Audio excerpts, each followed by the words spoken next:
In Nigeria's oil heartland, a silent war brews. On one side stands Africa's richest man, Aliko Dangote, with his billion-dollar refinery empire. On the other side, PENGASSAN, one of the most powerful labor unions in Africa.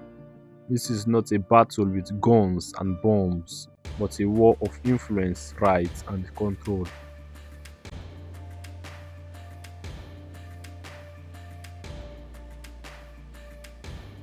Aliko Dangote built his empire on cement, sugar, and salt, but his boldest move yet is the Dangote refinery, a colossal project meant to transform Nigeria into an oil powerhouse. Worth over $20 billion, it is said to be Africa's largest single-train refinery. With it, Dangote promised jobs, cheaper fuel, and economic pride. But if Dangote is a giant of business, Pengassan is a giant of labor. For decades, this union has been the voice of Nigeria's oil and gas workers. When Pengassan speaks, governments listen. Their strikes have crippled oil production and shaken the economy. When Dangote's refinery neared completion, whispers turned into open conflicts. Workers complained about welfare and conditions. Pengassan demanded the right to unionize staff. Dangote's camp pushed back, preferring tighter control. The union accused him of running a fortress where workers had no voice. Dangote argued that too much union interference could slow progress. I don't know how this is going to last for, but it appears we might be experiencing a little bit of fuel scarcity again in Lagos. This was no small dispute. At stake was more than wages. It is about who controls the future of Nigeria's economy. If Pengassan won, they would extend their influence into the private refinery sector. If Dangote held firm, he would reshape labor dynamics in one of the world's most unionized oil industries.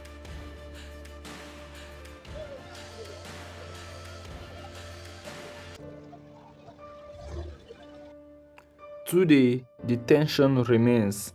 Dangote's refinery is officially running, but the battle with Pengassan simmers beneath the surface. A billionaire's empire versus a union's power. A clash that could decide not just the fate of one refinery, but the future of Nigeria's economy. So, who will win the war of influence? The business titan or the workers' union? Only time will tell. Should unions have the power to challenge billionaires, or should private business remain free from labor interference? The Nigerian government, they must be able to rein in on Dangote. The Nigerian government must be able to call him to order, to let him understand that this is not a banana republic. These are nations governed by laws. These are nations governed by rules. No matter how wealthy an individual is, he cannot, sit down and break the law of the nation. In late 2025, Pengassan accused Dangote Refinery of sacking more than 800 workers who joined the union, but Dangote's management insisted the layoffs were part of a reorganization. But the union called it a direct attack on labor rights. With tensions rising, the federal government could not afford to stay silent. On September 29, 2025, Minister of Labour and Employment, Mohammed Dingyagi, summoned both parties for an emergency reconciliation meeting. The next day, September 30, the talks moved to the Office of the National Security Advisor, signaling how serious things have moved. There, a full lineup of high-ranking officials joined the table. Wale Edun, Minister of Finance; Senator Atiku Bagudu, Minister of Budget and Economic Planning; Nkiruka Onyeji-Ocha, Minister of State for Labour; security agencies such as NSA, DSS, NIA, Nigerian Army, Nigerian Navy, all took part. For hours, negotiations went back and forth. The government reminded the Dangote's team that under Nigerian law, every worker has the right to unionize. PENGASSAN refused to back down, demanding justice for its dismissed workers.